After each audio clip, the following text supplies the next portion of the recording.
Okay, I guess we'll start. Welcome to another lecture on robot mapping. Last week we have seen the closure on the feature-based SLAM approach when we have a Gaussian assumption, so Kalman filter and related approaches belonging to the same kind of big family. And the next part will be on particle filtering, but before going there, I want to give a small recap on grid mapping and on particle filter in general as a filtering tool. And next time, we'll see the first implementation of a particle filter for doing SLAM. Just again, a recap. On Thursday, there will be a lecture, because I will not be here on Monday, and the exercise session is shifted on Monday next week. Okay? So, grid maps. There is a plethora of different map representation that's been developed over the time for addressing SLAM, localization, and so on. Here on your right, you will see what's called the feature map. And the idea here is that from the sensor, we can detect some specific landmark in the environment, and in this case there will be tree trunks, and then by using this the location of this landmark, we can then estimate the pose of the robot, and at the same time also estimate the location of this landmark in the world. Okay, the advantage of this kind of representation is that you have a filtering process on your sensor data, so a lot of noise that can come from spurious reading or dynamics or things happening is filtered by the detection of this landmark. And also you can deal with simple point elements that you can easily triangulate and predict the location once you have them in the map and so on. But the disadvantage is that you don't have any notion of free space, for instance. You don't have any notion of the full spectrum of obstacles that are around the robot. So in some sense, you can use this kind of map for localization, but it would be hard to use them for doing path planning in terms of avoiding obstacles. Another family of representation that tries to, on one side, overcome this limitation, on the other side, tries to make the best out of the full sense of data that you obtain, is what's called volumetric maps. Here you can see a 3D volumetric maps, and here you can see a 2D volumetric maps. The idea here is that the whole space is rasterized and discretized in either small cells, as it is done on the 2D case, so bidimensional squares, or in 3D voxels, as it is done in 3D space. And then for each of these point, or this voxel, or this pixel, or this small cell, you estimate if this is occupied or free. Okay? And here in this case, we'll see white will be free, black occupied space, gray kind of unknown. Similarly for this part up here. Okay? Why did we use feature maps right now, or at least so far? It's because it's kind of a natural choice for Kalman filter-based approaches. The reason is that you need to put something in your state space, and if you want to put every single pixel of your map, the state space will explode. So you need to have some kind of compressed representation to be able to handle it with a Kalman filter-based approach. They are anyway also compact, and we have seen before that by using this and combining together, considering the correlation between them, you can also get a very good pose estimation using the Kalman filter. When we go instead on grid maps, we have what is called non-parametric model. So we do not rely on some feature detector. We do not rely on a known model that we just try to fit, but we try to use something that doesn't have a specific model, because for instance, we don't need to know how many grid cells we want to have. If the robot explores new environment, we can always add new grid cells. So in this sense, we'll have a lot of different patches around. We can play around with some what's called hyperparameters, which can be, for instance, the discretization of each cell, so how big you want to have, or how small you want to have, and so The downside is that you need a lot of memory, you need much more memory than for feature representation. But also they have the advantage is that you do not need to have a specific feature detector, so they are kind of more flexible in different kind of environments.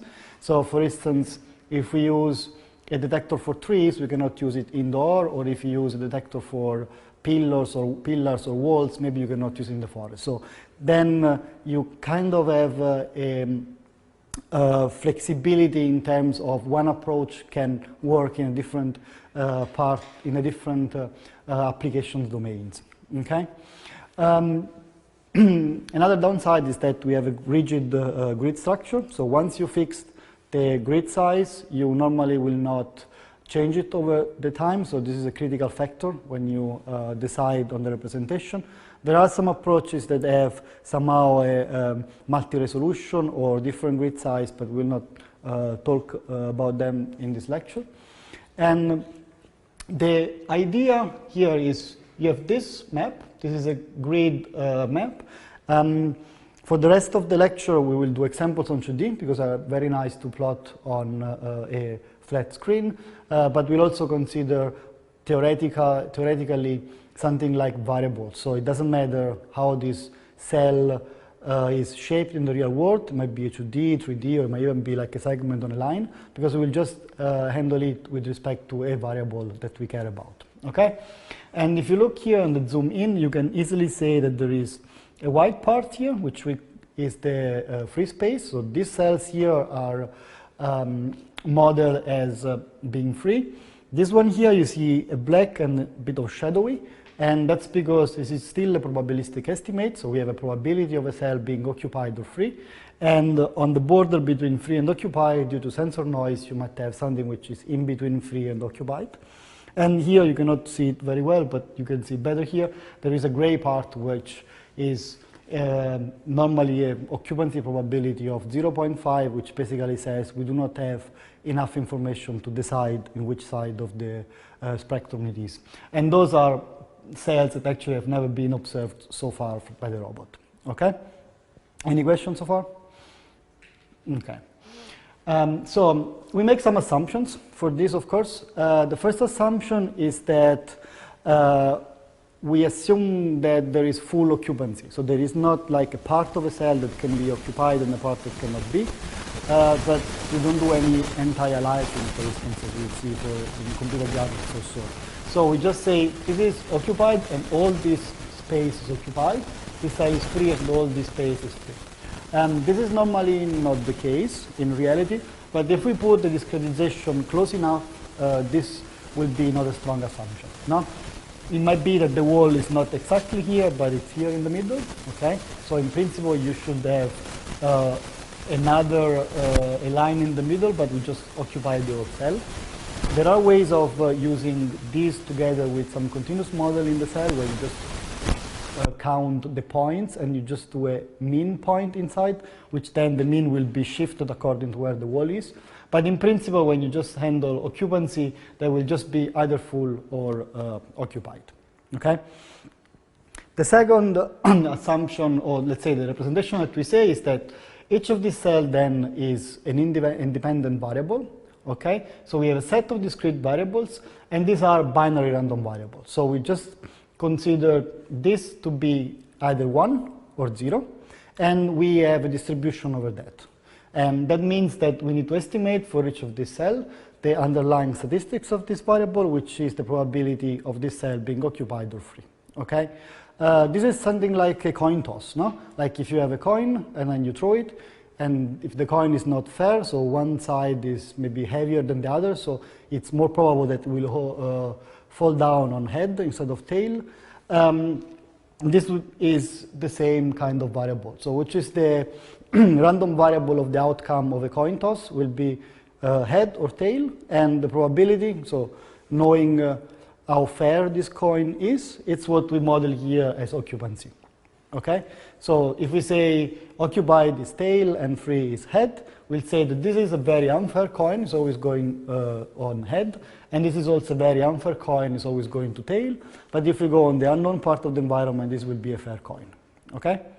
Is it clear? Okay, we'll see later on what's the implication of this when we do some estimation on this parameter.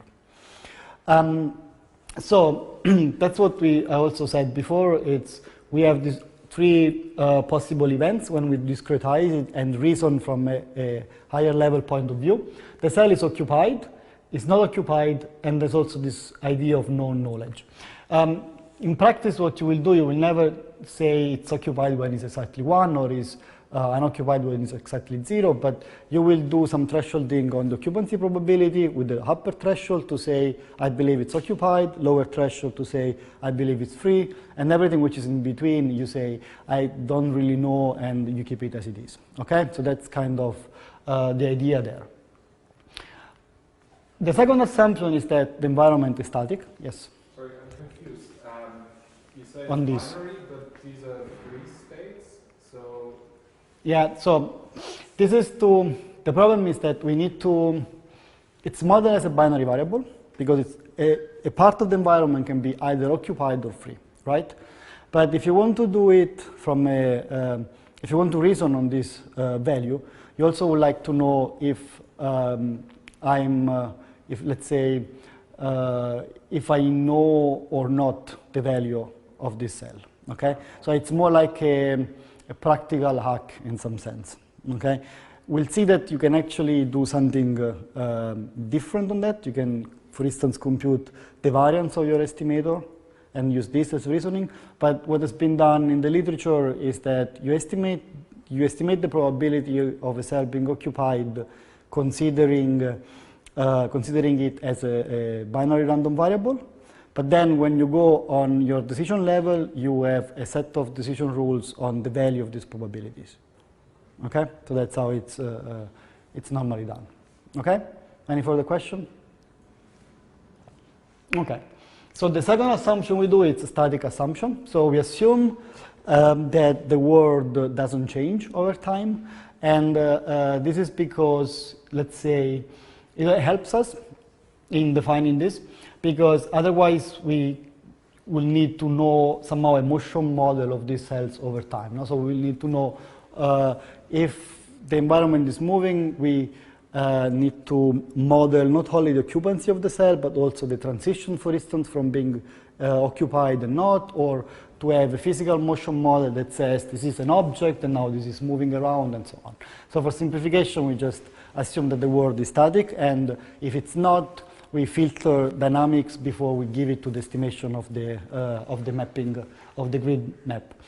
So the idea is that we use these occupancy maps to only model the static part of the environment. Okay, and this is an assumption that is made by most of the mapping systems, and it's also because you really won't care about the static part of the world. You care about the map. You don't care about what's moving around in your environment. We have a third assumption which says that the cells are independent with each other. So some researcher thinks that this is actually a strong assumption, some others think it's not. I'm somehow in the middle. The strength of this assumption basically says that if I'm looking at the wall, normally if you know that this is a wall, you know that if this is occupied, also this and this and this will be occupied, especially if you know the length of the wall. No? So in general, these cells are actually correlated with each other. Using an independence assumption simplifies computation. And the reason why I think I'm in the middle is that in principle, those cells will be correlated by the sensor, okay? Because whenever you have a very dense sensor, like a laser scanner, you will see at the same time a lot of, so you will sample a lot of points from your environment, and then it will be hard that you just sample here, for instance, and maybe there, and correlation will help you to fill the gaps, but since the sensor is a very fine resolution, then there is no need for filling the gaps. So that's why I'm kind of in the middle. I think from a theoretical point of view, it's an important assumption to consider if it's valid or not, but from a practical point of view and using good sensors, so state-of-the-art sensor, it doesn't really matter too much. Okay? So we have seen now that the map is a set of cells, And if you want to find the distribution over the map, and since these are actually binary variables, this will be a probability mass, not a distribution any longer. We actually consider the independence, so we can say that the mass of the whole map is actually the product of the mass of the independent cells. Okay, so that's the usual factorization considering independence. This will be a set of a joint over a lot of variables. They are all independent, so it transforms into the product of all independent masses. Okay. So what's the implication of this? Is that if we have these 4 blocks as a grid map, the distribution is actually depending on just the product of these variables. And one implication of this assumption is that the order of these cells does not matter. Okay? So in principle, you would like to have some kind of relations. That's why people says they shouldn't be independent. But when you do the independence, you just consider them in this way. So any combination of these cells, so occupied, free, or occupied, free, free, occupied, or whatever permutation you want to do, will have the same mass. Okay? So which means that if you have a sensor that comes somehow in the middle, a readings that comes in the middle, whichever combinations you put of them has the same probability. Okay? Although maybe you would like to put an assumption that there might be a wall, so they must be just on the left or on the right. Okay? So that's the kind of intuition also behind what's the effect of assuming them independent. Right? And the goal of mapping, so the goal of, this is called mapping with known poses. So we would like to estimate the map given the set of measurements that we obtained so far and an estimate of the poses. Okay, so this is now not a full SLAM problem. We just assume that we know the poses of the robot. Okay, maybe it can come because we have a very accurate GPS, or we have a motion tracking system, or anyway, we have some oracle that tells us where the robot was, and we just collect the sensor measurements. And since this is all the cells here are independent, this also translates into a product of the individual masses over the cell, given the set of poses and the set of measurements. Okay. This again is a binary random variable, as we said before. Therefore, we have what is called the binary Bayes filter for a static state. So the first approach that has been used to estimate this distribution is what's called occupancy grid, and is exactly a static Bayes binary Bayes filter. We can just take this, use Bayes rule, and decompose it with respect to the likelihood, prior from the previous step, and a normalizer down there. So that's the usual Bayes rule. If we go on, we can use some Markov assumption. So we know that the observation only depends on the cell and the current state. Same things here. The future state does not, the map doesn't depend on the future state if there is no observation there. And once we go further, we can also reuse Bayes on here to just rewrite it in this way. So we now reflip it again on the other side, and we'll end up with this form here. Okay. Now the interesting thing in this form is that you will have what's called an inverse sensor model, inverse likelihood model. We'll see later on what this means. If we keep on going, if you don't have any observation, this actually translates into a prior over the cell. And if you do the same for the other event, so we have a binary random variable, we can estimate the mass of this event being true and the mass of this event being false. We see that a lot of components actually simplifies. Okay, we see that this one is the same as this one, this term here is the same as this term, and here you just have the negative terms for both of them. Okay, so the idea here is instead of doing the traditional estimation on directly M, we do what's called, we use the odds.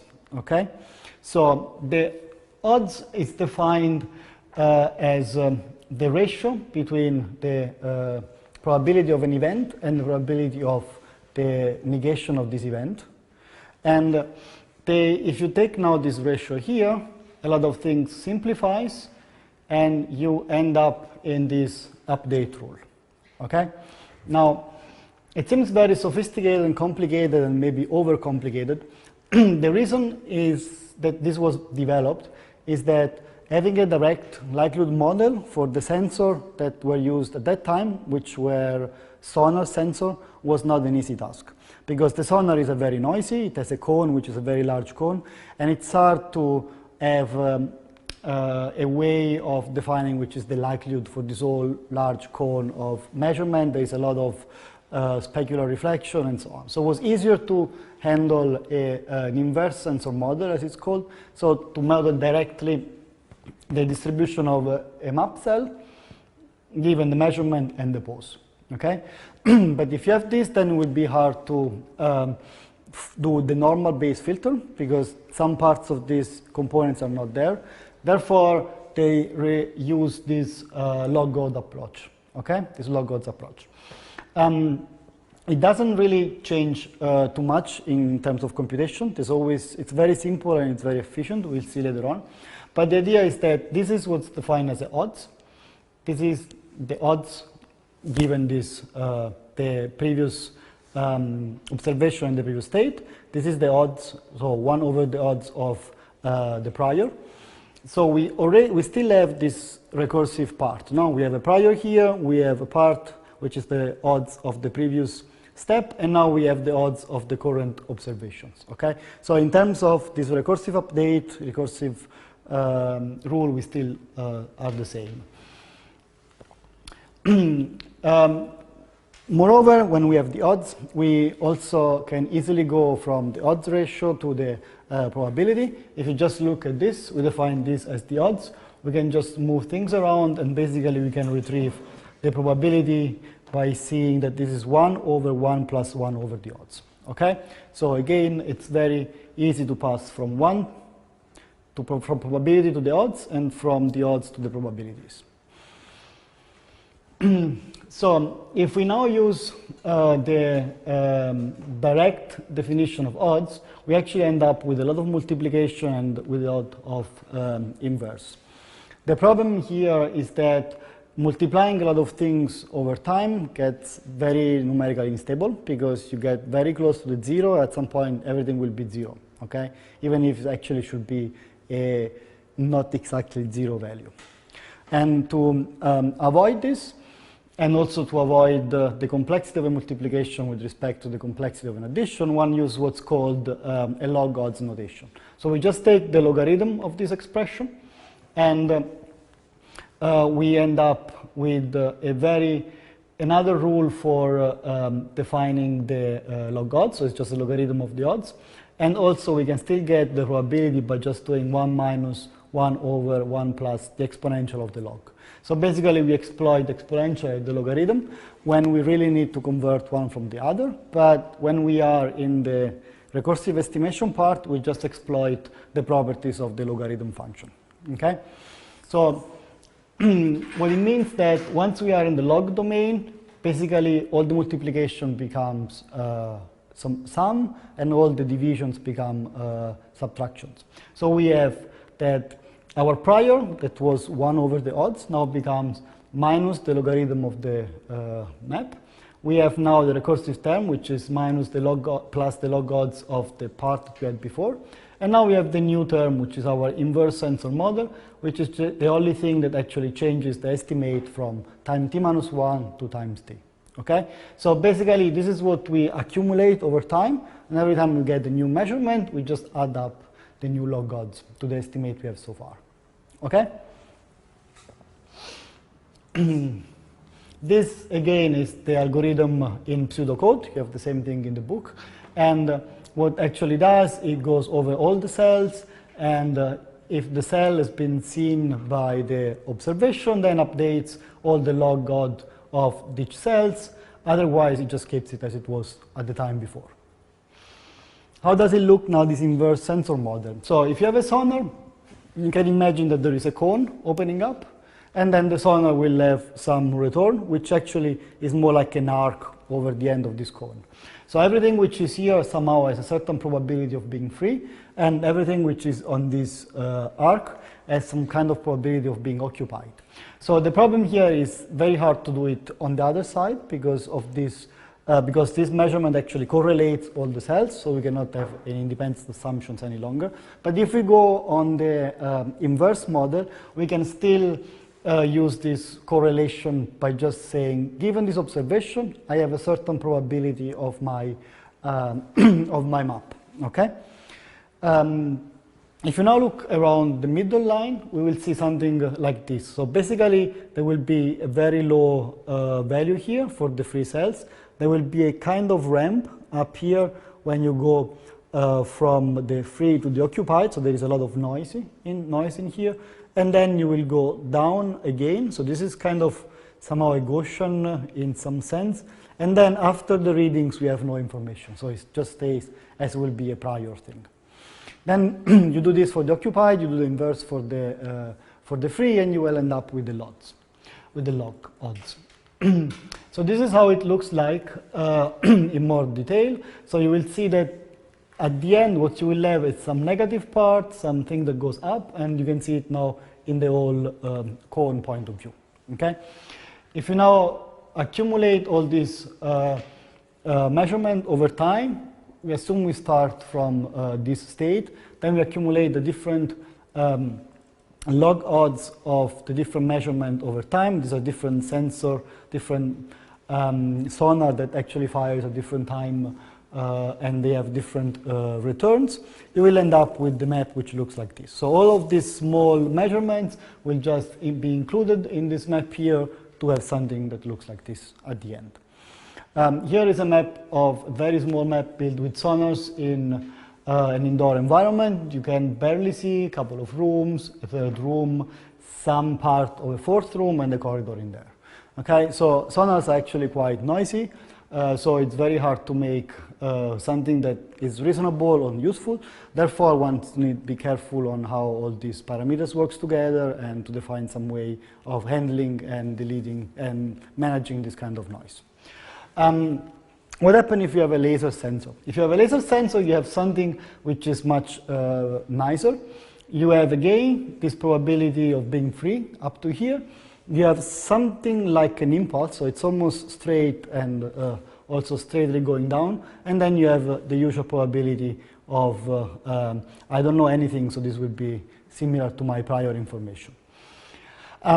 So you can use this model and you do occupancy grid with the laser, but there is also a different way of doing this.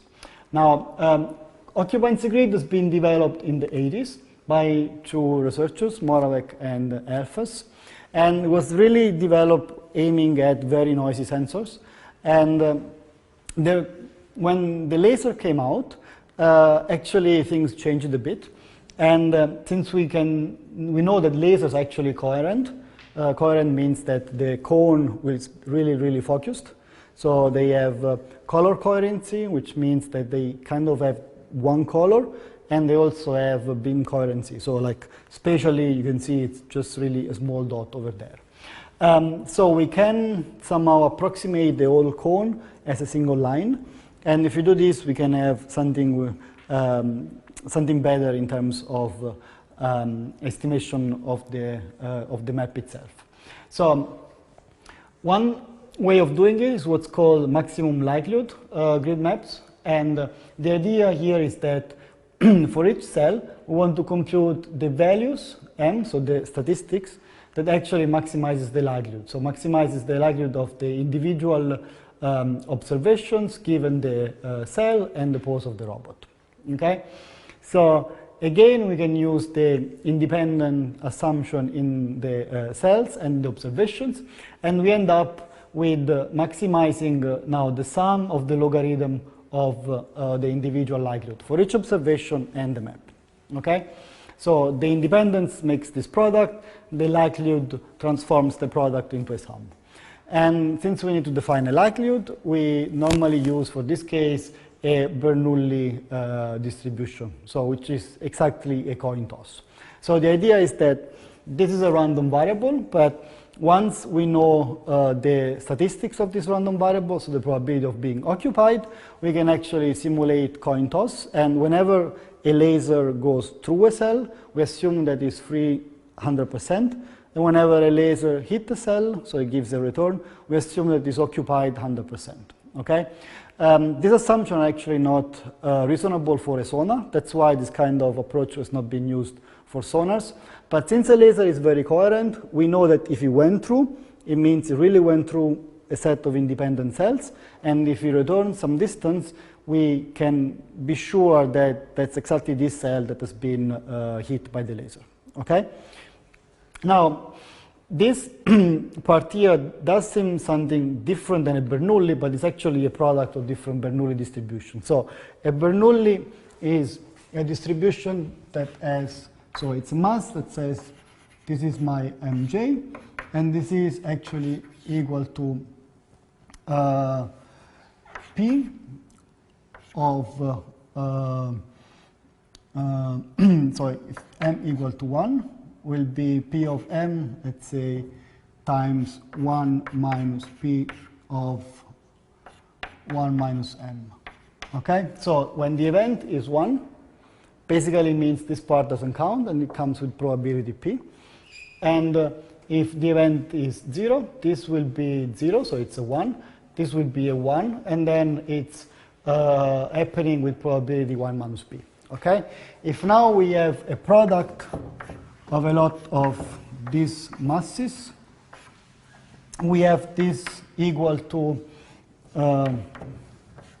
let's say, p of the number of times m is equal to 1 times 1 minus p per the number of times that m is equal to 0. Okay, so that's how it is, because we just multiply all of this together. Each of m is at 0, 1. So you can also see that whenever we hit something, we put a p, and whenever we do not hit anything, so the cell is free, we multiply 1 minus p.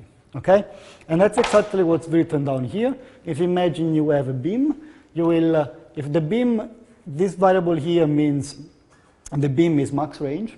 If the beam is max range, we don't know anything about the return, and we can say that it's just the probability of this, the likelihood here is just the product of 1 minus m, and this m is the probability of the cell for all the cells that the beam traversed. And if you have instead something which is not a max reading, we have the same part for the traversing the empty cells, and plus to multiply this p here for the last cell that we hit. Okay? Now this is seen from a point of view of a full map, so a lot of different cells and one beam. But we can see it also from the other way around, from a point of view of each individual cell. Now, if you look at this from the individual cell, we can actually write it in a form which is like this. Alpha logarithm of mj plus beta logarithm of 1 minus mj. Okay? Well, we define alpha j and beta j as the sum of all the events, so the intersection of all the beams that end up in this cell, and without being hit, with being hit, and beta as the sum of all the intersection without being hit. Okay? So this basically says this is the number of hits that this cell has, and this is the number of misses that this cell has. If you want to see it from a more graphical point of view, imagine we have a map here, okay?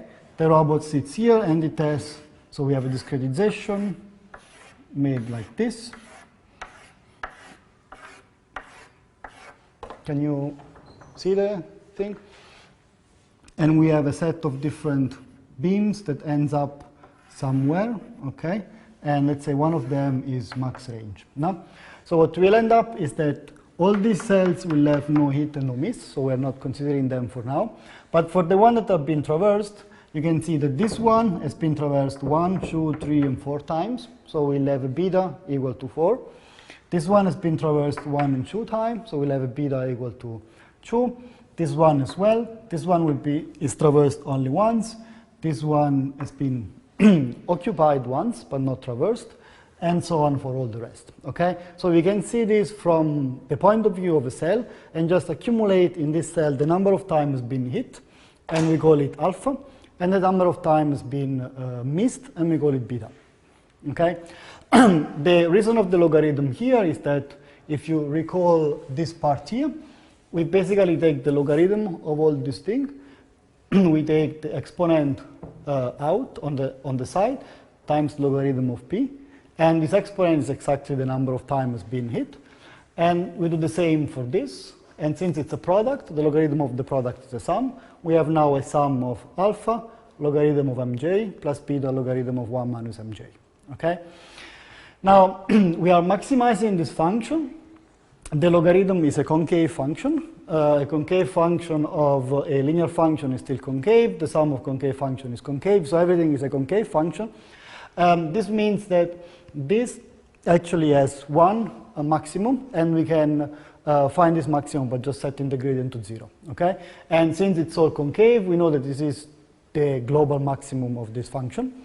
We then compute the gradients of m with this thing with respect to m, and we obtain this expression here. So alpha divided mj, the derivative of the logarithm is 1 over m over the argument inside, minus beta over 1 minus mj. We put the gradient to 0 to find the maximum, and we obtain that our estimate for the cell probability is alpha j divided by alpha j plus beta j. Okay? So it's basically the number of times we hit the cell divided by the number of times that we have any observation on the cell. Either we hit it or we miss it. Okay? So it seems very complicated to reach this kind of trivial idea. So I just count the frequency. I count how many times I see occupied with respect to how many times I see it. But this comes from a nice interpretation from a probabilistic point of view, which is the model behind, which is the what are the assumptions, and by just optimizing and doing a maximum likelihood, we obtain this result. Okay? Now that's what is done most of the time when we use laser sensors. We do not do occupancy grid mapping any often. And it's also what has been explained as a second alternative model in mobile robots. There is, once we have this whole modeling tool in action, we can actually also go a bit further up, and we see if we can play around with all these distributions. No? So one problem that we have when we do maximum likelihood is that we neglect any prior information on the map. No? So we basically say, we assume that the prior over our cell is uniform, so since it's uniform, it doesn't matter in the final estimate, we can just do maximum likelihood. But ideally, what we like to compute is a posterior over of a map, given all the poses and given all the observations. Okay? And if we use Bayes here, we basically see that there is a normalization factor, which we neglect for now, but will be important later on. And we have a likelihood term, which is the one that we have seen before, but we also have a prior term. Okay? So the likelihood is still a Bernoulli distribution, but we can also use a specific prior on P so that we can have an easy way of computing the posterior. Okay? So how many of you knows what the conjugate prior is? One? Okay. So conjugate prior is an interesting aspect of statistics and statistical inference.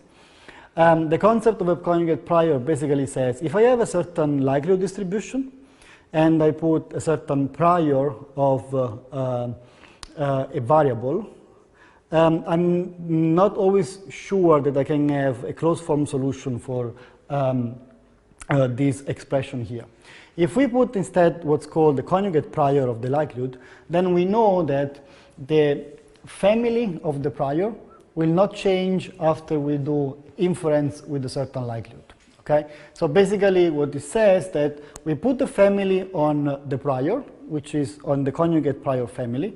We take the likelihood, and when we multiply them together, the resulting posterior will still be in the same family of the conjugate prior, but we just have update in the parameters, or so in the sufficient statistics. You have seen already this without knowing it when we talk about the Kalman filter. So the Kalman filter has a likelihood model which is a Gaussian distribution, and the conjugate prior for the Gaussian distribution is a Gaussian distribution. So therefore, we can do all these nice tricks of updating with the observations coming in and still stay Gaussian. Okay? The same for the motion model, because we have a multiplication between two Gaussian inside the integral. It's again a Gaussian. We can go over and over and stay in the same family. The concept of conjugate prior extends this to a vast class of likelihood distributions that we can use. So to make a long story short, the conjugate prior of the Bernoulli is what's called the beta distribution, and the beta distribution looks like this. So we have as a normalization factor 1 over the beta function in alpha and beta hat bar, and these two parameters, alpha and beta, are actually defining some kind of concentrations of the distribution.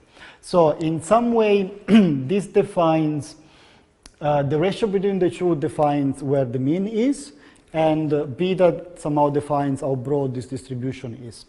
But for what it matters, you can already see that this expression is quite similar to what we have as likelihood when we have a Bernoulli distribution. Okay? This distribution is a distribution over M. Okay, so it's a distribution over this P, while the likelihood is a distribution over the exponents of that. No? So you can see we are putting a distribution over the parameters, and then we have a likelihood which, given this, gives us a distribution over the exponents, so the number of occupied or free, or the outcome of an individual trial. Okay? Now, once we have everything set up, we can actually play around and compute this posterior distribution. So how do you think this will look like? So now we have this as our prior. Okay? We have this as our likelihood, so mj over alpha j. This is the same alpha j that we've seen before. And how do you think this posterior will look like? Anyone wants to guess? So let's recall the whole idea of conjugate prior. What's the point of having a conjugate prior? Any answer? So we said that we have a prior which is in a certain family. So for now, let's omit. So we have m, j, alpha bar, beta bar, and it's equal to a certain normalization factor times, in this case, mj, alpha bar minus 1, 1 minus mj, beta bar minus 1. Okay? Now we have a likelihood, p of z given m, to simplify things.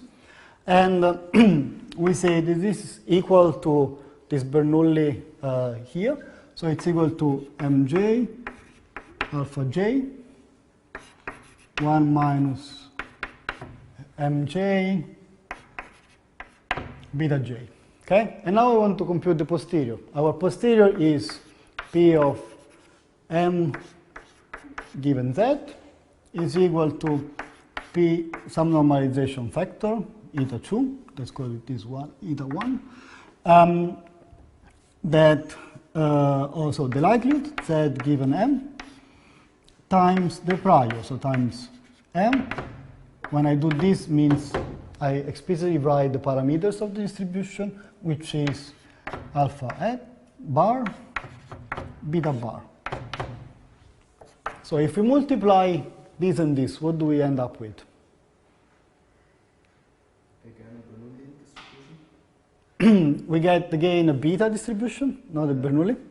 Yeah. But yeah, we get again a beta distribution, so we have our eta 2, that for now we don't know how it looks like.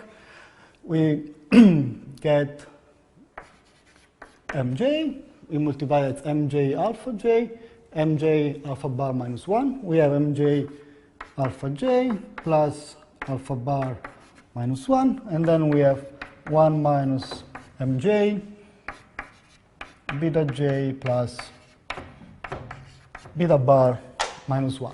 No? So basically we just have an update of the parameters of a beta distribution, okay? And that's exactly what we end up here. And since we know it's a beta, we also know how to compute the normalization factor. So we'll just be the sum of these two again and again, okay?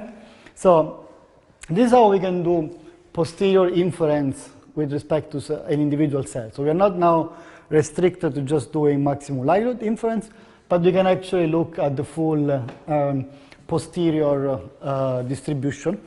And we can see that knowing that, we can actually play around and find out that a lot of things that we know about occupancy grid actually come up in a very nice framework. Any question so far? Yes? Sorry, I don't understand what's the parameter alpha bound beta bar stand for. This one actually are, let's say, application dependent. So imagine that you know something about your map beforehand, okay? So you know that either you know nothing, which is still a prior, it's a uniform prior, but maybe you know, I don't know, that it's more likely that something is occupied than free, okay? Just because it's maybe a very cluttered environment, so you know that it's more likely that something is occupied, or you know that it's a very open space, so it's more likely that something is free, so you can play and put prior knowledge in that, okay?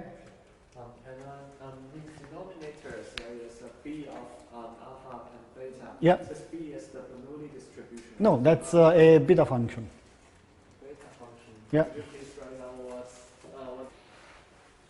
does the beta function? I don't think you need to know. The beta function is actually quite complicated. It comes out of an integral. Do you know the gamma function? No.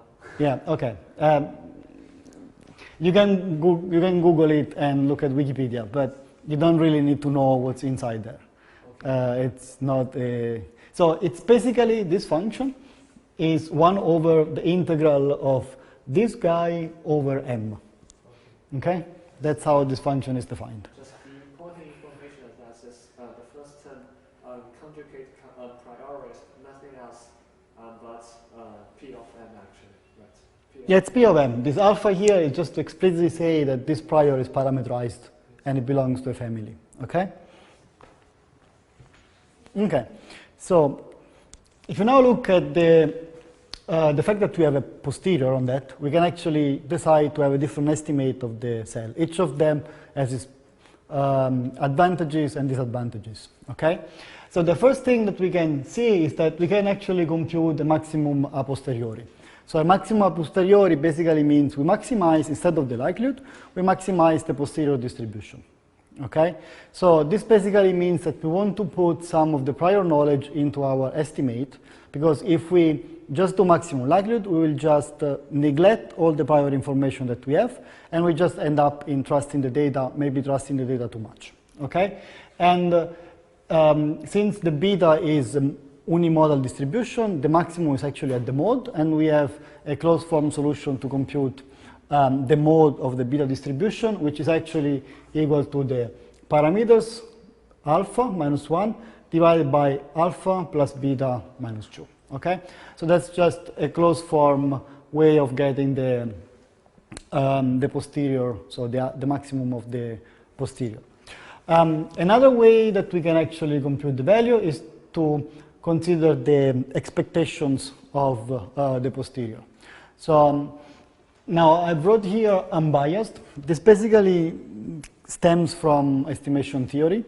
The bias of an estimator is not a good or a bad thing. It's just a statistical term, and it's related to minimizing the risk of making a bad decision. Okay, so we can say that the expectation over something is somehow related to what's the expectation that I make a risk or I make a mistake.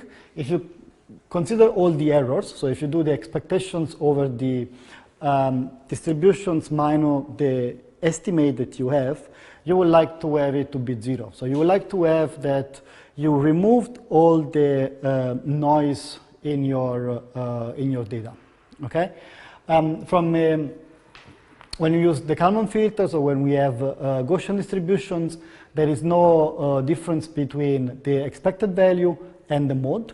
But if you use any other distribution, there is a difference. So if you want to be sure that you have an unbiased estimator, you should actually take the expected value of the distribution and not its maximum. And for doing this, again, we have a very nice formula for the beta distribution, which is just alpha over alpha plus beta. Okay? This now looks quite similar to what we had before for the maximum likelihood, but there is actually a slight different twist there. Because if you look at the way we define the distribution, if we go on the maximum likelihood, we have this alpha minus 1 in the beta. So the alpha are not the same as the one we define for the maximum likelihood on top of here, because there is this minus 1 and this minus 1 that actually are in the way. Okay? We can see it. I'm going to write you what's basically the difference there. Now we can also revise the maximum likelihood in also considering a posterior estimate. Before we said that the maximum likelihood neglects the prior, okay? So we can, let's say, hallucinate or make sure that the posterior neglects the prior by just putting a uniform prior, okay? So if the prior is uniform, it's not adding any information whatsoever to the posterior. And we know that for a beta distribution, we get a uniform prior if we put alpha bar and beta bar both equal to 1. Okay? This just gives us a uniform distribution. And you can see it easily from here. We will have m at 0, 1 minus m at 0. So it's just a constant. And we know that the support of a beta is always between 0 and 1. Okay? So knowing that, we know that alpha and beta equal 1. We have a uniform prior. So the question now is, how does this look like? So how does the maximum a posteriori distribution looks like, maximum a priori estimate looks like if we have a uniform prior there? We can just, does any one of you wants to give it a try?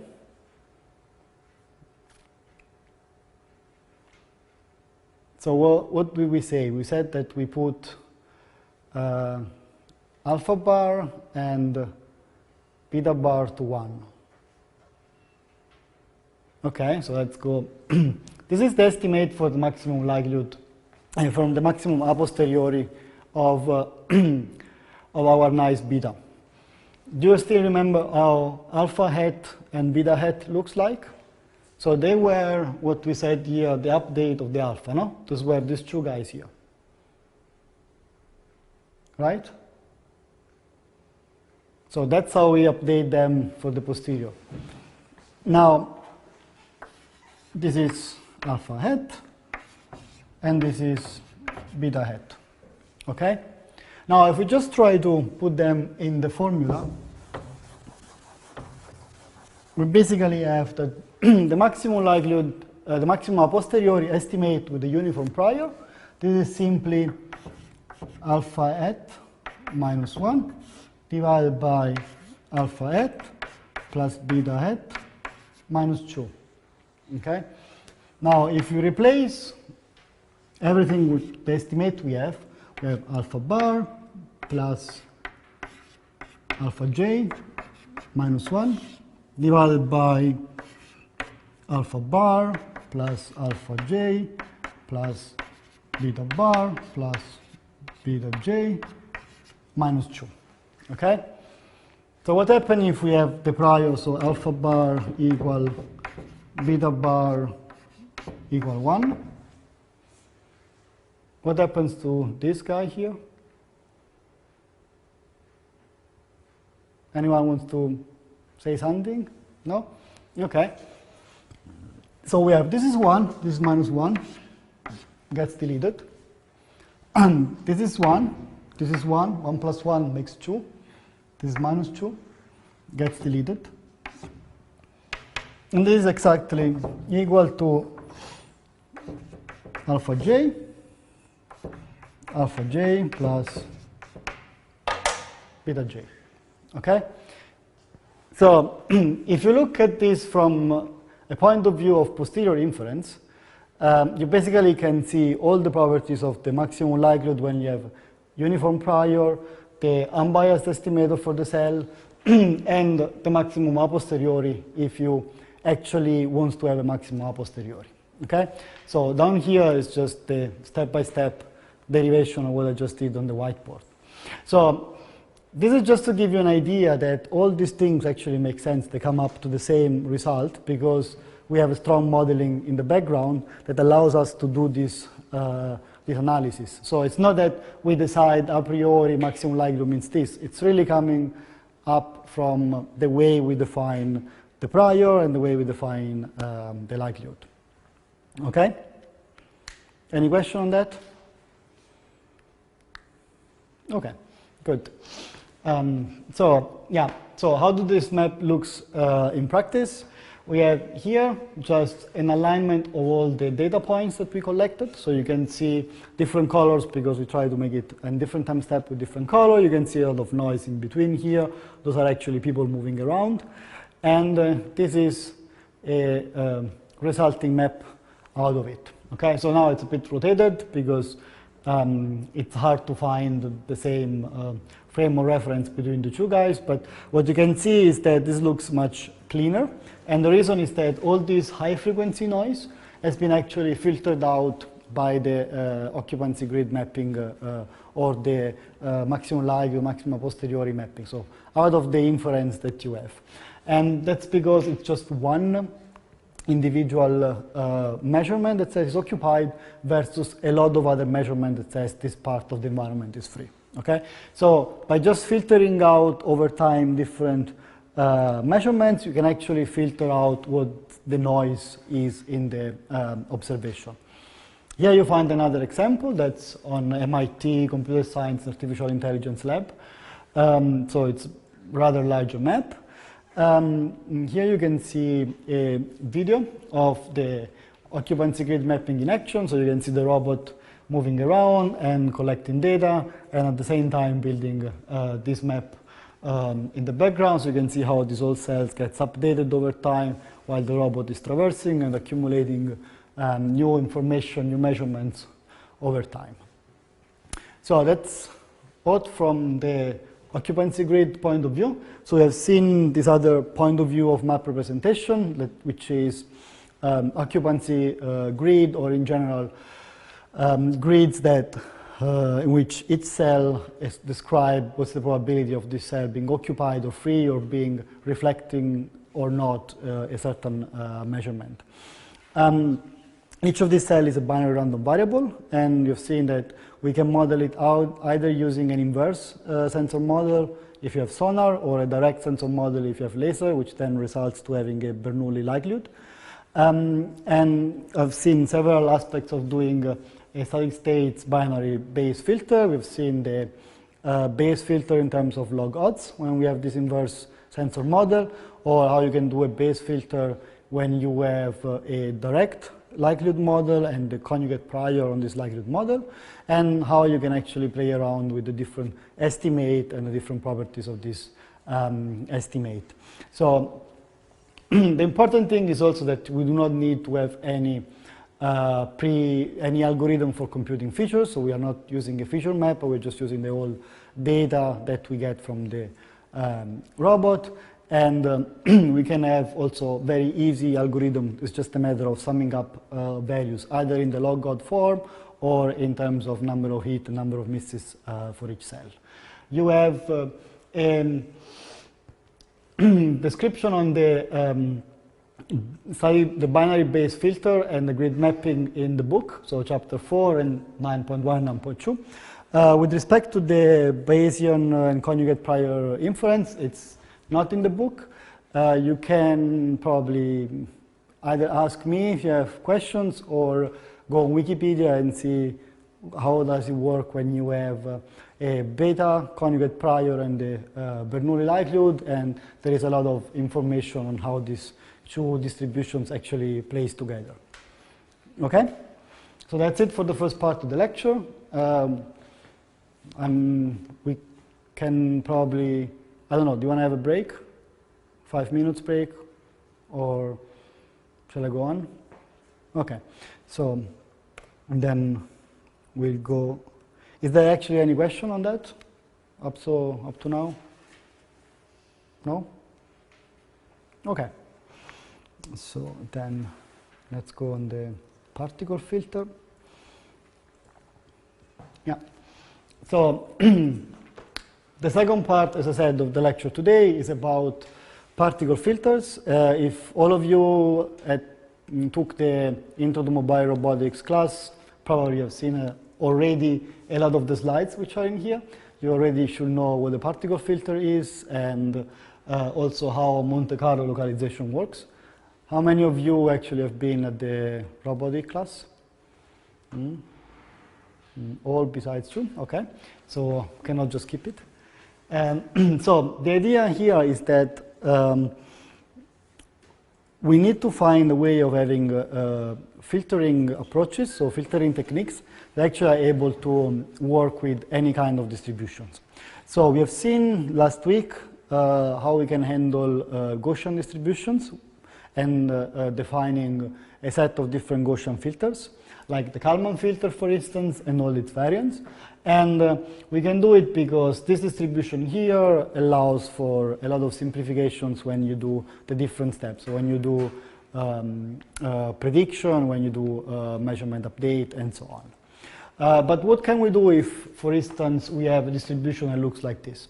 There is no real analytic form for describing this, for instance, and we just maybe can evaluate point-wise, but we don't have any gradients, we don't have any information on that. So if you want to work with arbitrary distributions, we need to find a way of parameterizing them, a way of defining them in a more analytic form, okay? And the way we do it, the key idea is that we can use samples, okay? And we can use a lot of samples to represent any arbitrary distribution, okay? So imagine we have this distribution. Let's assume or suppose that we can sample from this distribution. We will then have a lot of points that represents the density that this distribution has. So in principle, the concept here is that we would like to have, in a certain way, the possibility of computing all the moments of the distribution and also of computing all the probabilities of this distribution, okay? So when we are working with continuous random variables, what's actually important is not the value of the density function per se, but we are interested in the integral in a certain area of the density function, okay? So the density, the PDF, probability density function, is just a way of measuring the probability of a random variable in the space, okay? So the thing which we are interested, so let's assume we have a density, and now you should be care about the capitalization on the P. We have a density of a variable x, okay? What we actually care is the probability, and now it's capital, of x being either bigger than a certain value, let's say x bar, or maybe we are interested in knowing what's the probability of x being smaller than a certain value, x bar, or maybe the probability of having x between two values, x1 bar and x2 bar, okay? So that's actually what we really care from a point of view of probability theory, because we can never say what's the probability, so we can say what's the probability of x continuous variable to have exactly one specific value, and we know for sure that this probability is exactly 0, okay? So saying that P of x is equal a number, let's say A, it's not saying anything about the probability of x. It only says that the density of this variable of the variable x at this specific point is actually equal to A, but doesn't say anything about what's around this density and a lot of other things. The only thing that we can actually measure is the probability of the variable be bigger, smaller, or within a certain interval. And the way we measure all of this is, let's start with the simpler, so the more generic case. This is actually equal to the integral between x1 bar, x2 bar of p of x, and again we have the small p in the x, okay? So that's why I'm saying this distribution is actually a way of measuring the space, okay? Because when we do the integral over without the p, we are just actually measuring the area between these two variables, if we are in multiple dimension, or the length of the segment between x1 and x2, okay? Once we put the density in here, we're actually changing the way we are measuring the space, okay? But that's what we actually care. And if we want to approximate a certain density in a more manageable way, or with a set of samples, what we would like to achieve is that whenever we do some of these inference question, so basically whenever we compute some of these integrals, we would like to have that either we sum up the samples in there, or we do the integral on the real density, we should get roughly the same value, okay? So that's the whole concept behind treating with samples. If I cannot compute any integral, I cannot give any solution, okay? And there are tricks on sampling that allows you to compute integrals using the samples such that the result will be very close in the limit of infinite number of samples, the same as you doing it with the real density measure, okay? Is it clear? So this is a very important aspect. That's probably the most important aspect of the whole particle filter, because that allows you to build up a coherent framework that can have some theoretical guarantees in terms of convergence, in terms of estimation accuracy, and so on, okay? And from this derive the whole way of properly computing the samples, properly weighting the samples, and so on, okay? Any question? Okay. I hope it's clear. Now, how do we do it in practice? We're actually having a set of samples, okay? So we are basically saying that our distribution, so P of x, is now approximated as a weighted sum, which Wj over j of a set of delta of centered in xj in the sample of x, okay? So this delta here is not exactly a function. This is again another distribution, and it's a strange animal. So this function is defined in this way. So if you see it as a distribution, it's defined like this. Xj of x is equal to 0 if x is different than xj, okay? It's undefined if x is equal to xj, okay? And it has an additional property that says that the integral of delta xj in x dx between minus infinity and plus infinity is equal to 1. So that's how a Dirac delta is defined.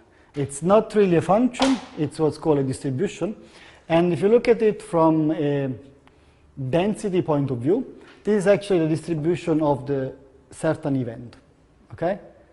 Because either the event is there, or it has a probability 0. So if it's exactly that one, is probability 1, and if it's something else, it's probability 0, okay? But you always consider the integrals. It's a bit, so for instance, the integral of this between a and a with the same intervals, so between 0 and 0, it's normally 0. For this function, it's not defined.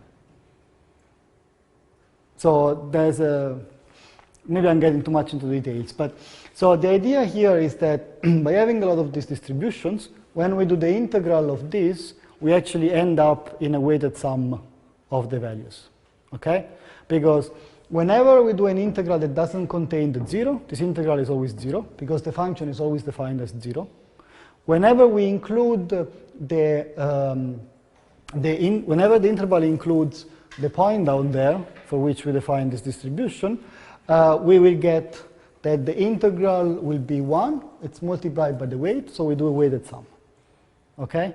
So it's not that this is a weighted sum of ones.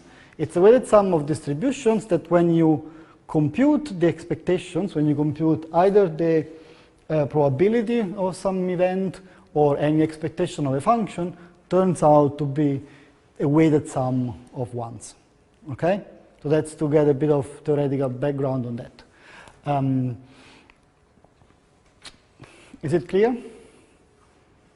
Any question on that? Okay, so can go further. Now, if you look at this from a point of view where all the weights are actually the same, so they're all equal to 1 divided by the number of samples, this way of representing the distribution, it actually tells you that the more samples you have in a certain area, the more likely is that the event here, so the more dense is the event happening in there. No? You can see here for a Gaussian, you have a lot of things centered here. For this different distribution, we have a lot of samples on this mode, a lot of samples of this mode, and something less here when it goes down a bit, and so on. So basically, somehow, it's transferring information from an amplitude domain, you can see this as an amplitude of a signal, to a frequency domain. No? So that's kind of, if you like this as a point of view in mind. When you start using then weights, it's a mixture of things. You have a bit of amplitude domain given by the weights, but also a bit of frequency domain by given the number of samples that you have in this area. Okay? But the whole idea of the integral should stay the same, it's always there.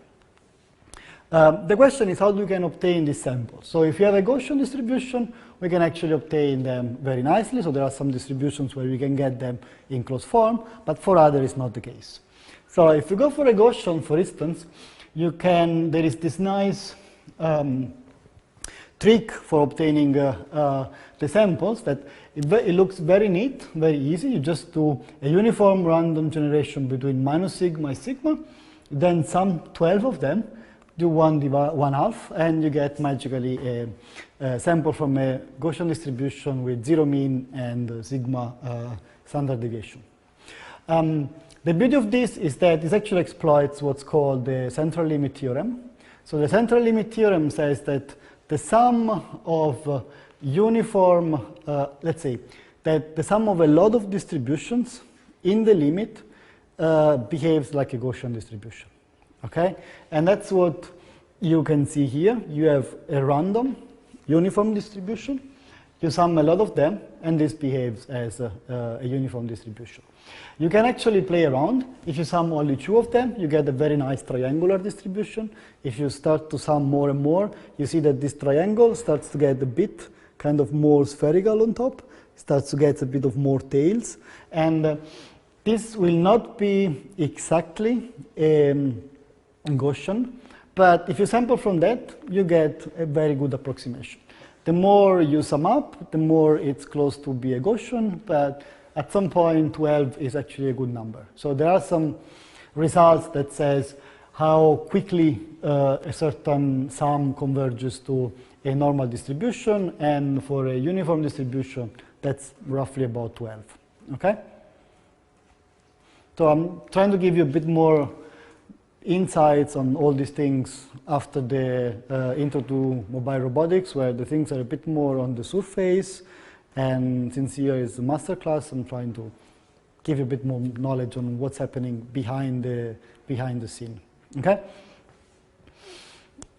Now, if you have any other distribution, what can we do?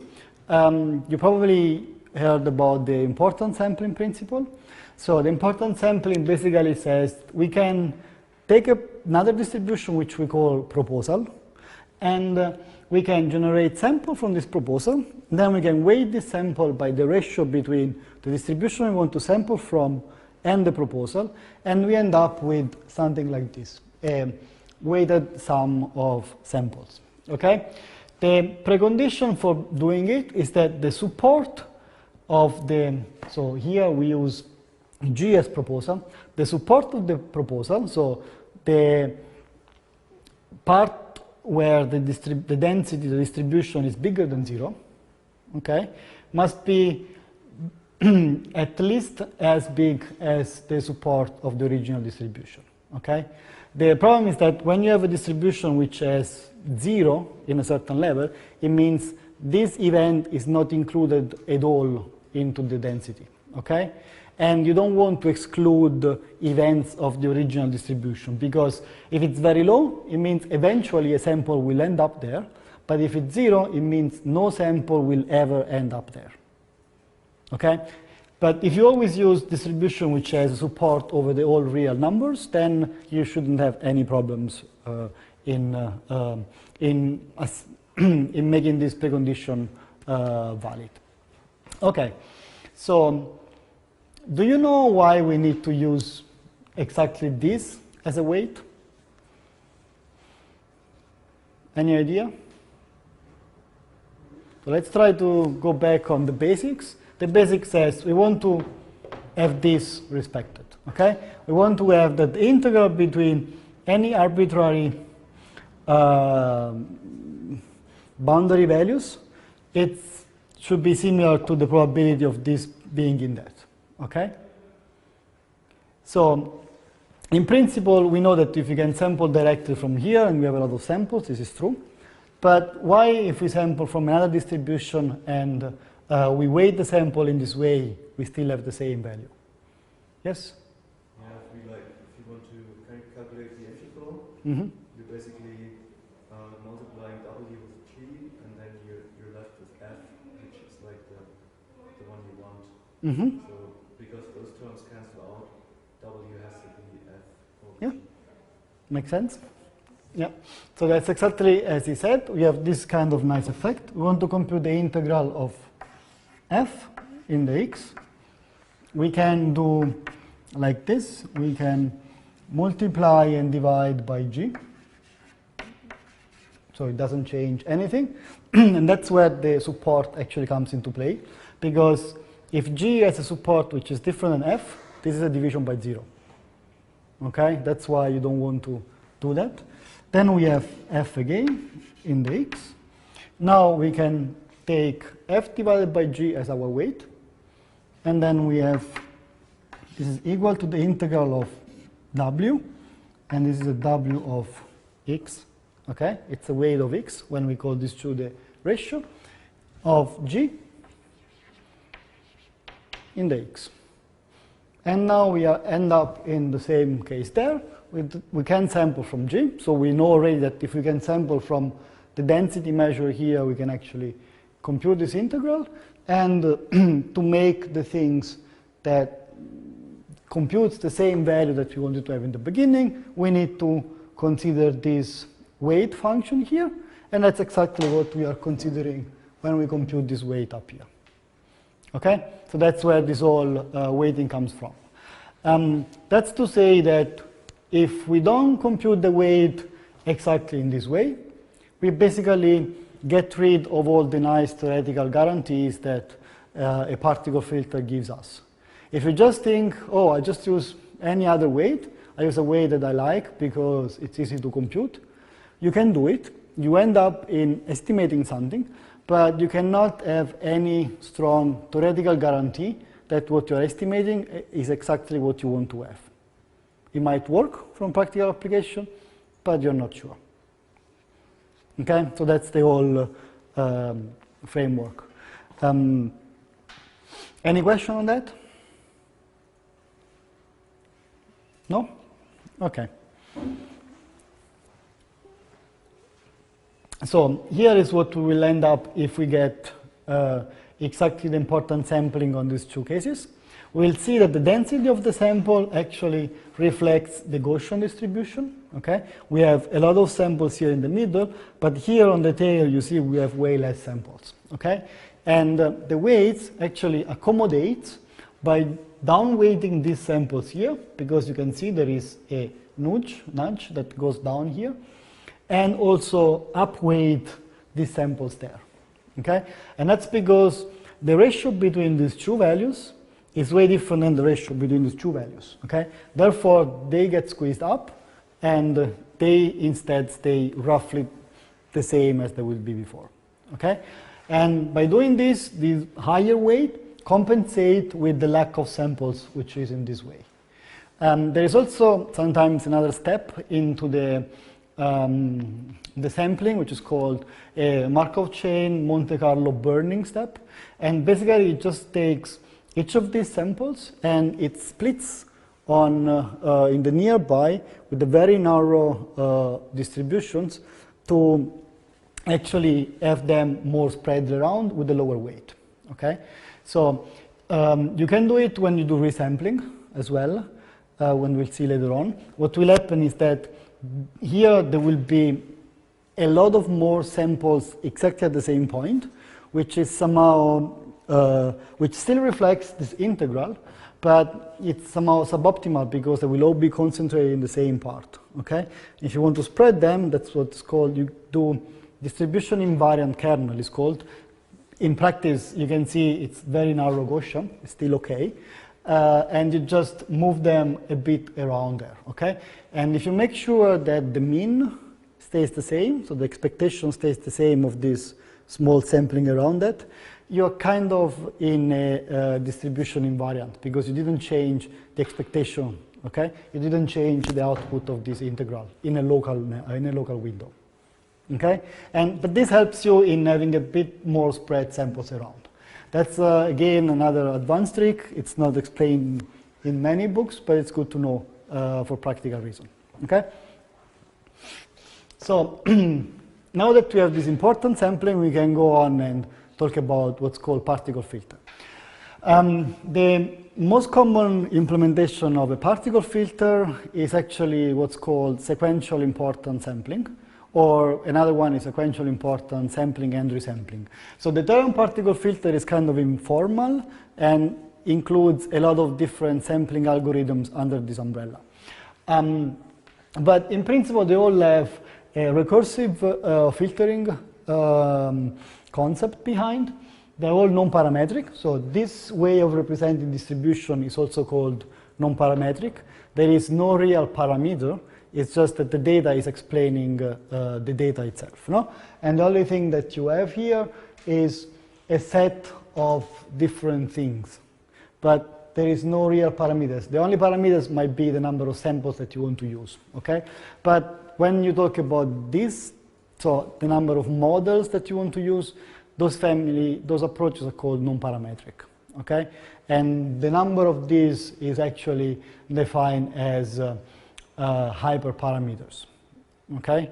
So the reason behind is that if I take a Gaussian and I put an arbitrary number in the mean and the variance, I always get a different distribution. If I change the number of samples here, I'm still working on the same distribution. It's just that I change the level of accuracy. Okay? That's why you go from a parametric approach where the parameters have a meaning to a non-parametric approach where the parameters only influences the accuracy. Okay? Make sense? Okay. What we do is the prediction step basically is the sampling from the proposal distribution, and then we have a correction step where we compute the weight, so the ratio, the importance sampling ratio between the target and the proposal. Now there are different ways of computing these weights and different way of more sophisticated way of sampling, but all in all, it's basically the main aspect of a particle filter. And then you can have additionally a resampling step or a sampling with burn-in, as I said, when you have this small, narrow invariant kernel that you use for sampling around an individual sample and so on. Okay? The take-home message is also that the more samples that you use, the better your your estimate is, if you use the right way of computing the weights. Okay? Because there is a theorem that tells you that if the number of samples goes to infinity, basically you are computing the exact value for this integral, which means you're computing this, and if you have the right weight function, you're computing the exact integral. If you have the wrong weight function, you're computing the exact integral of something else. Okay?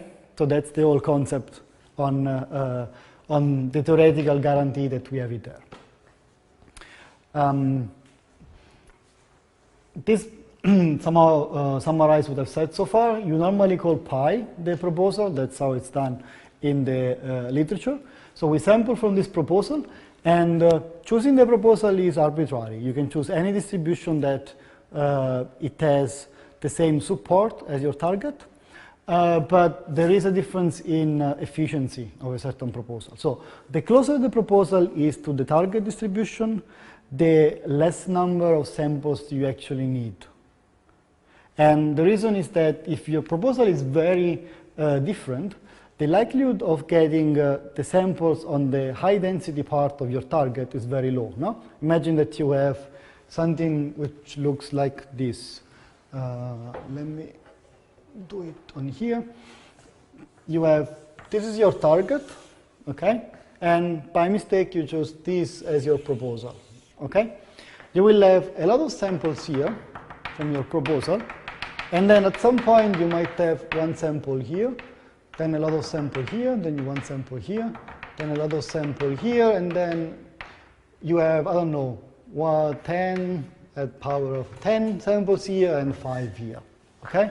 And now you have that this will have a weight of 10 E of 10, and this will have a weight of 10 E minus 10. No? So basically you can just throw them away, because in your integral they will not do anything, and you should only focus on this guy. If instead they are the same, basically you are in a more efficient estimation, because all the samples will be concentrated in the area of high density of your target distribution.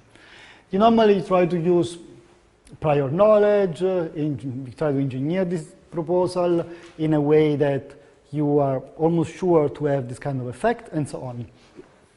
Once you chose the proposal, you have no choice for the weight. You really have to take the target distribution proposal, do the math, and end up with the proper weighting there. We'll see that for localization is quite straightforward. We'll use this, for this we use the motion model. For this we'll do the target, so the posterior, divide the motion, will give us exactly the likelihood. So we use the weight as the likelihood. But in case we use anything else as proposal, you cannot use the likelihood as weighting any longer. Okay?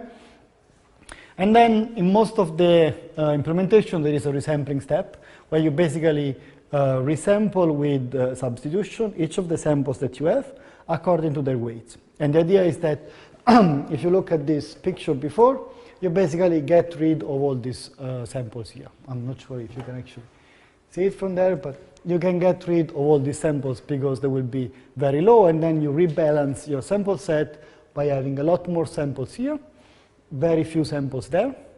And importantly, the resampling actually acts as a direct sample. Okay, that's again a second important aspect. The resampling acts as direct sampling from here, okay? Because we are using this for the resampling. Therefore, we are actually sampling directly from our target distribution. It means that once we do the resample, we need to set all the weights to 0 again, to 1, and then normalize them, okay? That's because we now have this that will be, instead of f over g, g over g.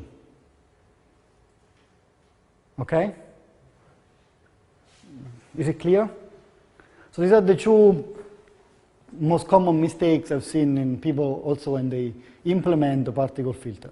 One is that they take a random weight, or not random, but let's say what they think it makes sense, without going down and doing this ratio. And the second thing is that they forget to put the, to reset the weight, put it to 1 over the number of samples. Okay? And the reason you need to do that is that resampling is actually a direct sampling step from your target distribution.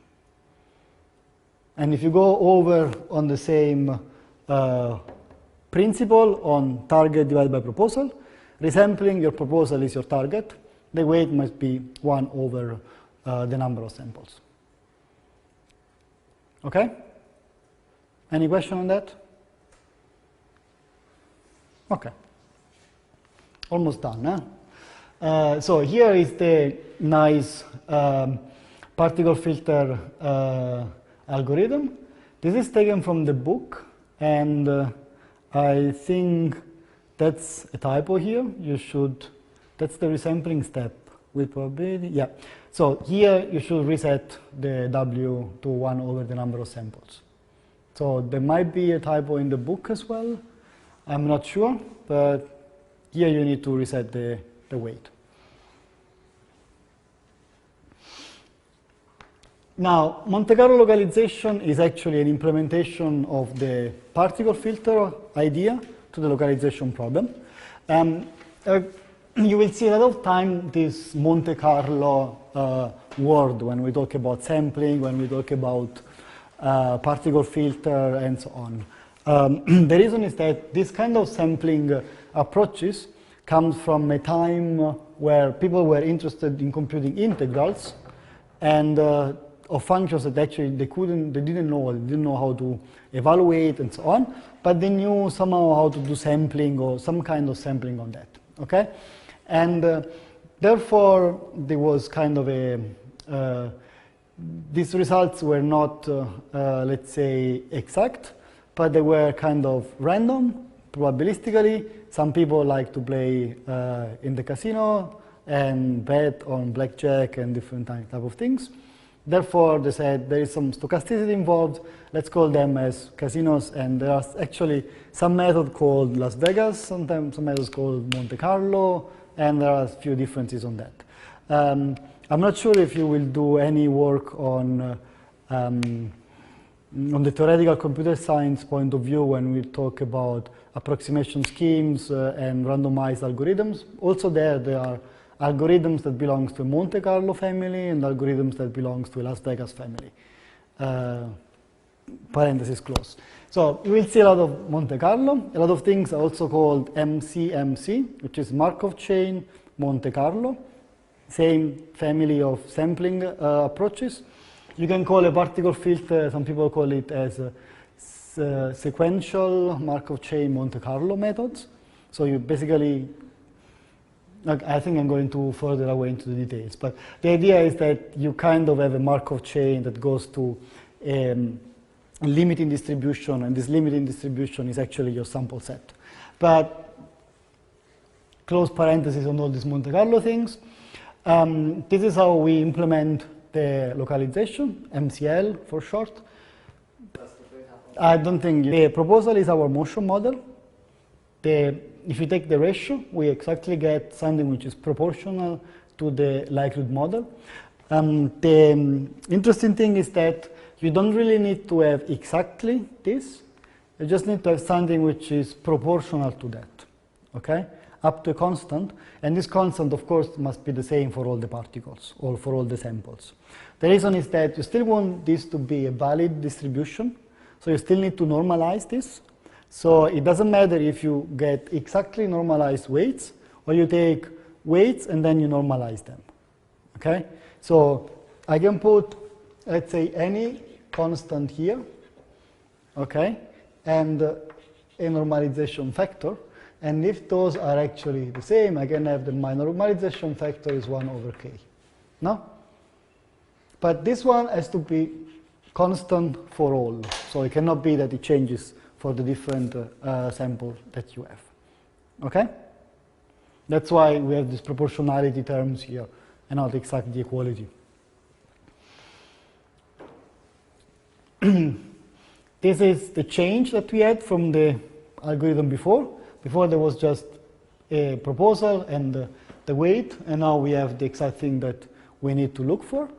And if we now go up in this resampling step, we haven't really told how to do the resampling for real.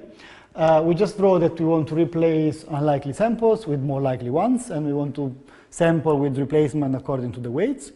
But the reason we want to do it is that we want to basically focus computational resources to the right part of the state space. Okay, so that's the idea. Having a lot of samples with a very low weight in this formulation will not add much on the integral. Okay, if all of them are almost zero, it doesn't matter if I need to have thousands of them to get something which is variable. But if I have few of them, we'll just get a small improvement on this integral, but not a big one. So I want to keep samples which have a high weight so that I can spread them around and have a nicer coverage of my density space. Therefore, again, we call it as a trick, is that we can use less samples and just focusing computation in the right part of the space. How do we do it normally? There are several ways, and we actually can talk about two of them. One is this one, and it's called, I think, the roulette wheel. And the idea here is that we just sample a number, so we know all the sum here, we just sample a random number between 0 and 1. We have all of them, let's say, in polar coordinates, and we just get into one of these bins, okay? So we just say, this is my vector, and I have all my samples, and I replicate them in this size. If I get a value, which is between 0 and 1, I can go from the first sample, sum it up, and when I get a value of the weight which is above these values, then I can say I take the sample before that, okay? And since you get uniformly in the first and you will just go over like this, you basically, what you have is a way of doing inverse sampling using a cumulative distribution function. So the idea is this, again, can I delete this or you want to keep it? Okay, so the idea on this sampling is this. Imagine I have my cumulative density function. The cumulative density function is defined as the probability of x being smaller, so the random variable x being smaller than the value x, okay? This looks something like that. You've seen it a lot of time. A very nice guy that most of the time looks like this, according to the different distribution. This is for a Gaussian case, okay? The idea here is that if I sample from here and there, no? From 0 and 1, and I have a way of getting the inverse of that, I can just say, I take this value, I go here, I go down, and I get a sample here, okay? Now, if you are on the discrete case, on this roulette wheel, this will actually look something like something more like this. I don't know, I'm just writing down, okay? And this height is actually the weight of each individual sample. And when we do sampling between 0 and 1, we again took a value here, and we go here, we say that's the sample, and that's what we take. Now, bigger samples have highly more probable way of getting selected because they are actually higher, so they occupy more space on this side. Okay, so that's the trick, and this requires a bit of bookkeeping and requires to build this cumulative distribution function and go around there. There is another way, yeah. So let's go here. The complexity is j log j. J is the number of samples. And log j is because we can build a binary search. We can do binary search on this once we have sorted them. And it's a logarithmic complexity to search a value into this in a sorted array. Therefore, we have j log j. Okay? And also, as people say that as high variance because sometimes if you just continuously resample over the same level of weights, you will end up in a lot of samples of just one value. Okay? A different approach is what's called stochastic universal resampling. It's more efficient and also has a lower variance in the sampling. And the idea is that you get the same thing. You take n rays, and each of these rays is actually, so the number of rays is the number of samples that you want to obtain. Out of this, you can compute an initial offset, which is basically 1 over the number of samples.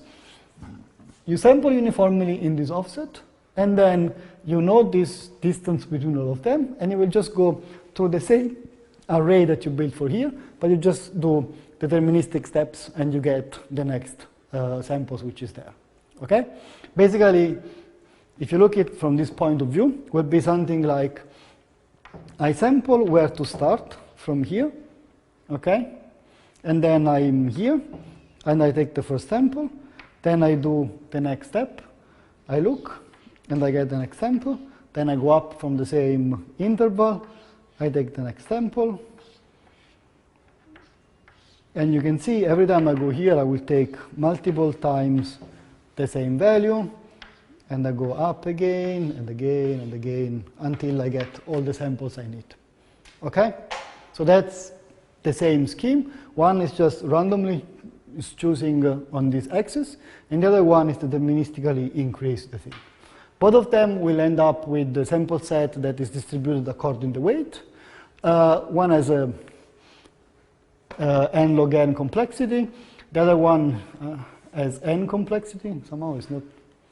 Yeah, it's O of n complexity because you just go over the array, and it has also a lower variance. Okay, so it's normally preferred for both the complexity and the variance properties.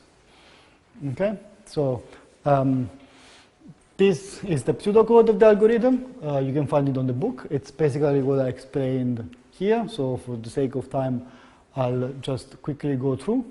And if you want to have a look at how the MCL works in practicals, all this red dot is representing a sample of this distribution. We do an initialization over all the environment. This is a map of a museum. The robot starts here in terms of that's the best estimate from the filter point of view right now.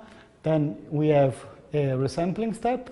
You see that some of the samples got more concentrated, and some of them got eliminated. We do a motion update here, so some of them actually also moved around. We do another measurement. We do an update of the weights. We do a resampling. We do again a motion update. And you can see that after a set of different steps of the algorithm, at some point it converges to a very nice sample cloud, which is all around the higher density of the distribution.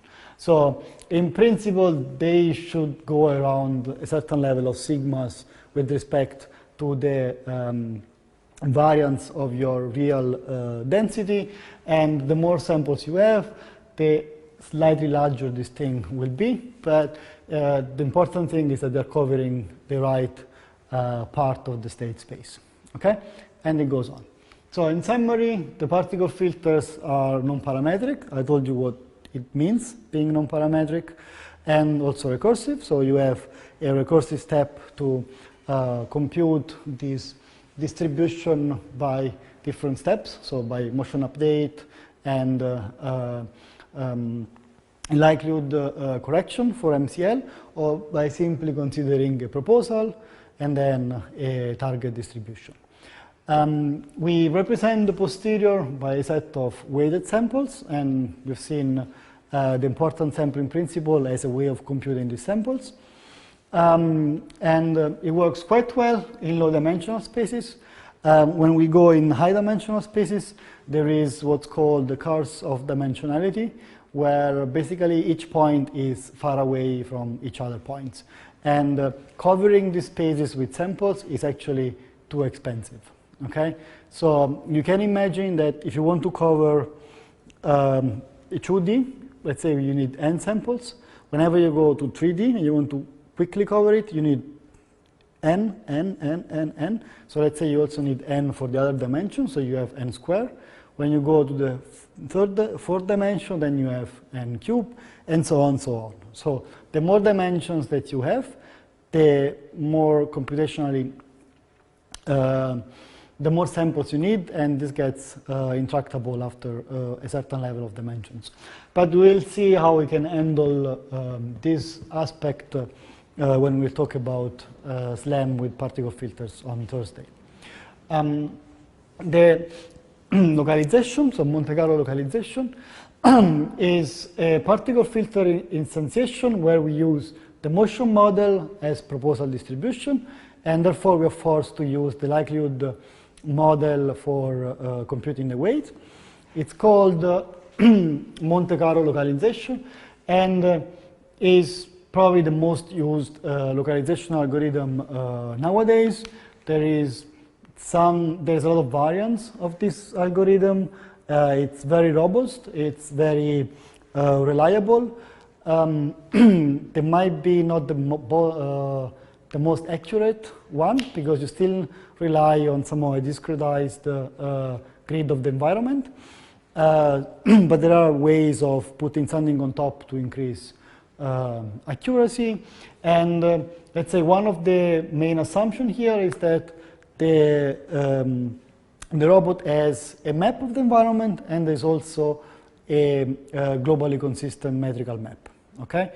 If that's not the case, then MCL cannot be used, and therefore there is all this research into mapping, how to build these globally consistent maps, and so on in the last 10 to 20 years in robotics research. More info on Monte Carlo are on the book, chapter 8. The particle filter is at the beginning of the book, chapter 3. If you actually check, I'm going to check if there is the typo in the book on the weight. If so, I will try to fix it or write somehow on the web page, please be aware that should normalize the weights. And if you want to have a bit more info on the observation and motion model, it's chapters 5 and 6, or the slides for the intro to mobile robots. That's it for today, and just here for questions in case you have, or we can just conclude. Questions? No? Okay, then see each other on Thursday, and have a nice evening.